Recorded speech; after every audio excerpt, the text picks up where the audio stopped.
now. Mm-hmm. Isn't it sort of like I don't know, like a godless animal movie? I think it is. I think it is. I mean, literally and figuratively.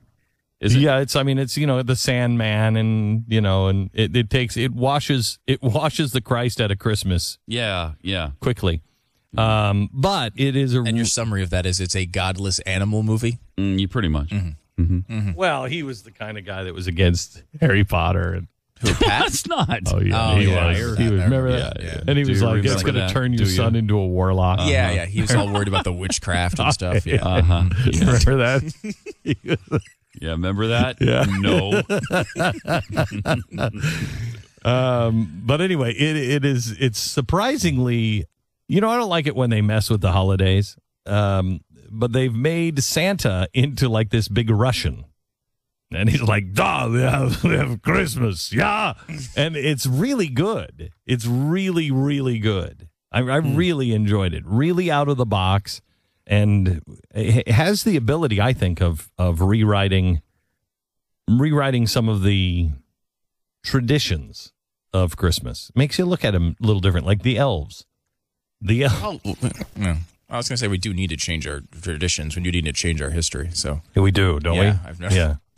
Yeah. Thank you, Michelle Obama, for that one. Oh, Wow. by the way, she's got 4 more years. Hey. Why do you have to do that?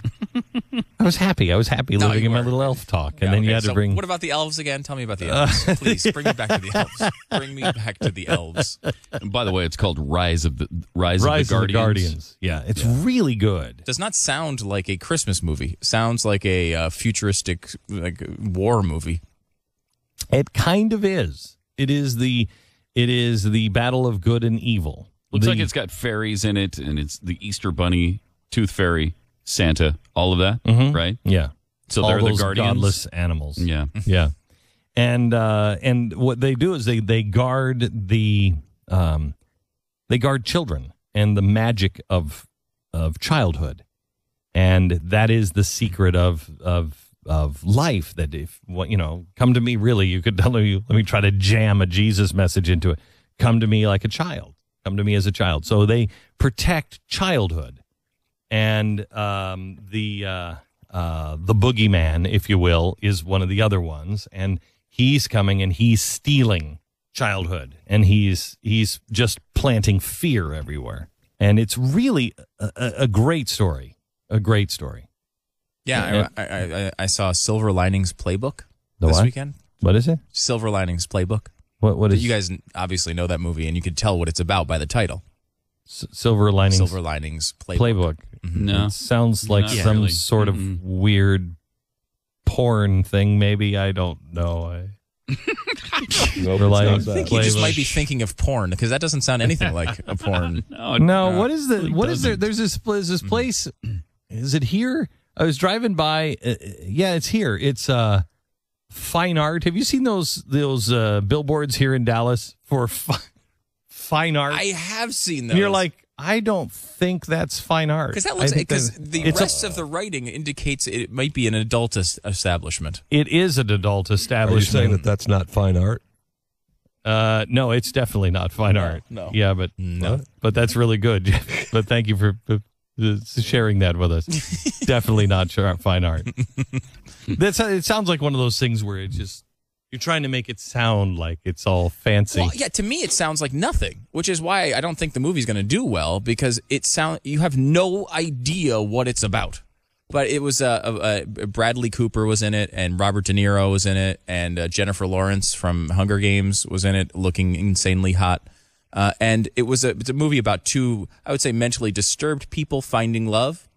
And of course, they are, as all mental, and I can speak as one. All Eagles fans are mentally disturbed. You have to be one, and so it kind of revolves around the Eagles, which is kind of like why I kind of wanted to see it. But that was very good. It was a really good little a mentally disturbed Philadelphia Eagles love story. Yes.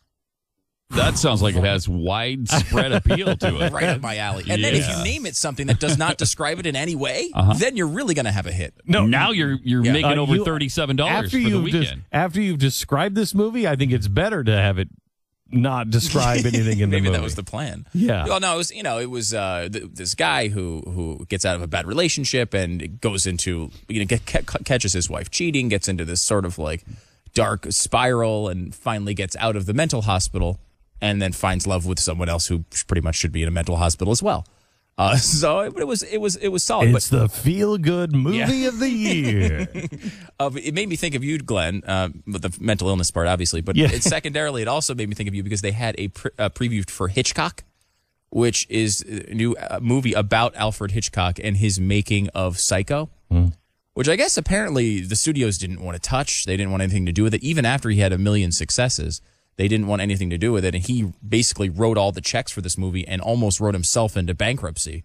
And I guess, I don't know if he had an affair or he may have, or was close to having an affair with the star of the movie. Tippi Hedren? I guess, yeah. Or was she was the Birds. Psycho was... Oh, Psycho was... somebody else. What's her name? Jamie Lee Curtis's mom. Right, yeah. No, yeah.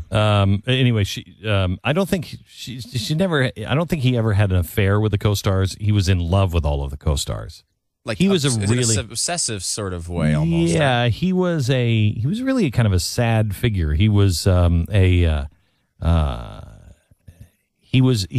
had very, very low self-esteem. Very low self-esteem. I mean, when your profile is your calling card and your profile is a big fat guy with giant lips. Yeah. I mean, you're like, I'm pretty ugly.